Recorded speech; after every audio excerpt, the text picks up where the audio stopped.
Cara gini, kalau ada pegawai yang seperti itu, kita akan bantu dari sisi hukumnya. Artinya jangan sampai ditinggalkan sendiri, jadi ada pendampingan dari ahli hukum dari keuangan. Tapi prosesnya ya proses hukum seperti biasa.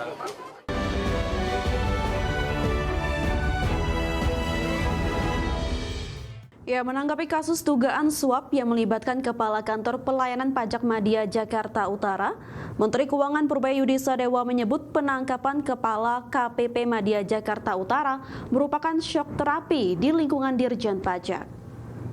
Meski demikian, Purbaya memastikan pihaknya tetap akan mendampingi secara hukum dan menghargai proses hukum yang kini sedang berjalan.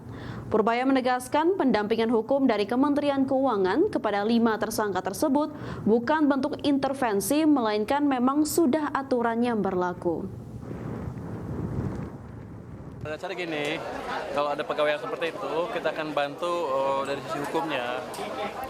Artinya jangan sampai ditinggalkan sendiri, jadi ada pendampingan dari ahli hukum dari keuangan.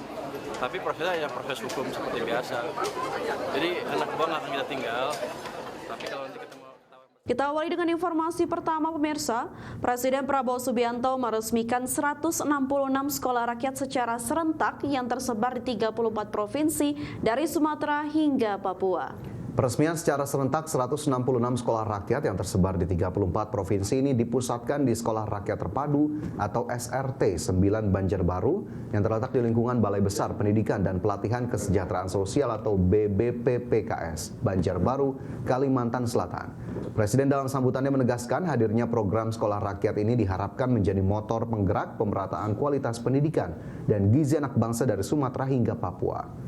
Hingga saat ini, sejak mulai beroperasi pada pertengahan 2025, program sekolah rakyat telah menampung hampir 16.000 siswa dan menyerap lebih dari 7.000 tenaga pendidik serta kependidikan di tahap rintisan.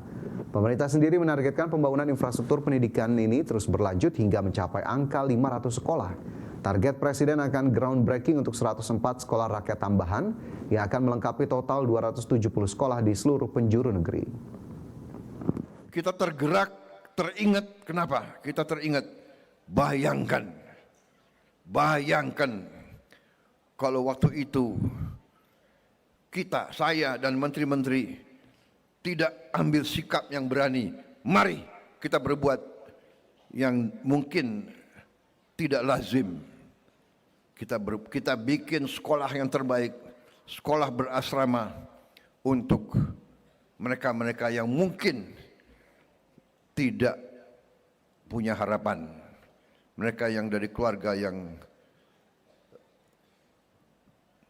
kondisinya tertinggal. Saudara-saudara, anak-anak sekolah rakyat, murid-murid, anak-anakku, jangan kau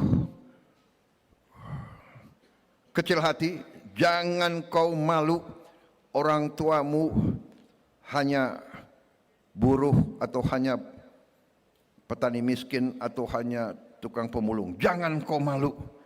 Mereka mulia, mereka kerja keras, halal, bekerja dengan keringat untuk masa depanmu.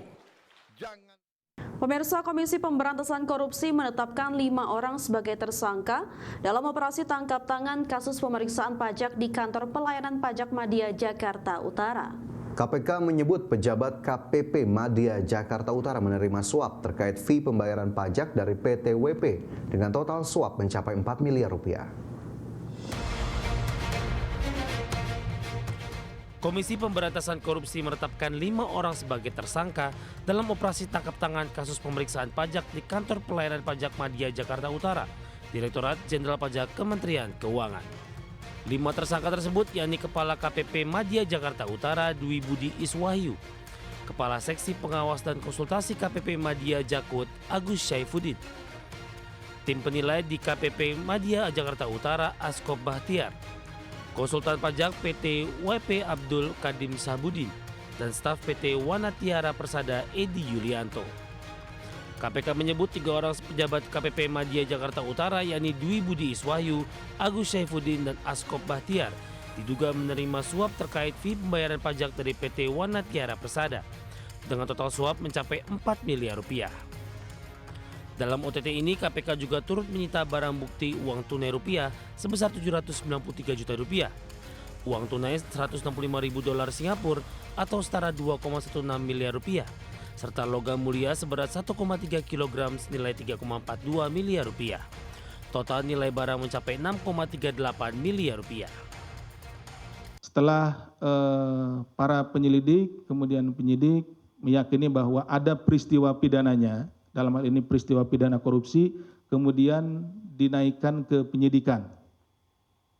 Selanjutnya terhadap tadi barang-barang yang diperoleh pada saat tertangkap tangan, kemudian dilakukan penyitaan, kemudian dilakukan pemeriksaan terhadap saksi-saksi, ini sudah penyidikan nih, pemeriksaan kepada saksi-saksi, dan berdasarkan kecukupan alat bukti, dalam hal ini ada paling tidak 2 alat bukti ya, itu kami menetapkan 5 orang tersangka.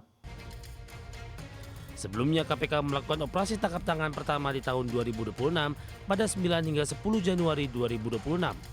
Dalam operasi tersebut, KPK menangkap 8 orang terkait dugaan pengaturan pajak di sektor pertambangan.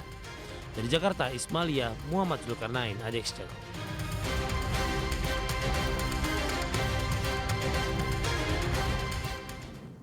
KPK mengungkap modus pembayaran pajak all-in yang digunakan pegawai pajak dalam memangkas kewajiban pajak perusahaan tambang di Jakarta Utara.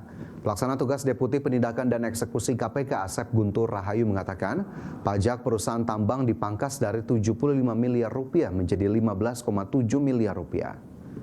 Kasus ini bermula saat tim kantor pelayanan pajak Madya Jakarta Utara menemukan potensi kekurangan pembayaran PBB sekitar 75 miliar oleh PT Wana Tiara Persada untuk periode tahun 2023. Kemudian Kepala Seksi Pengawas dan Konsultasi KPP Madya Jakarta Utara Agus Syaifuddin menyepakati fee sebesar 4 miliar rupiah yang berujung pada diterbitkannya surat pemberitahuan hasil pemeriksaan dengan nilai pajak yang harus dibayar perusahaan hanya 15,7 miliar rupiah. KPK turut menyita barang bukti berupa uang tunai rupiah sebesar 793 juta rupiah, uang tunai 165 ribu dolar Singapura atau setara 2,16 miliar rupiah, serta logam mulia seberat 1,3 kg senilai 3,42 miliar. Total nilai barang bukti mencapai 6,38 miliar rupiah. Dari 75 miliar ini, ya, tadi disampaikan di awal hasil pemeriksaannya 75 miliar kurang bayarnya. Kemudian disanggah, turun lagi, disampaikan, disanggah, dan terus seperti itu sampai terakhir menjadi 15 miliar. Ya, dari 75 miliar jadi 15 miliar. Berarti ada kebocoran sekitar atau ada bargaining di situ, ya. Tawar-menawar di situ, turun 60 miliar, hilang 60 miliar kan seperti itu. Nah, atau sekitar 80% ya. Jadi yang hilang itu sekitar 80%, 60 miliar dari 75 miliar. Nah, atas penurunan tersebut ya, si oknum ini, AGS ini minta bagian gitu ya, minta bayaran ke PT WP ini 8 miliar, seperti ini ya. Jadi all in yang dimaksudkan itu bahwa dari 23 miliar, 8 miliar untuk fee ya saudara AGS serta dibagikan kepada para pihak di lingkungan Dirjen Pajak.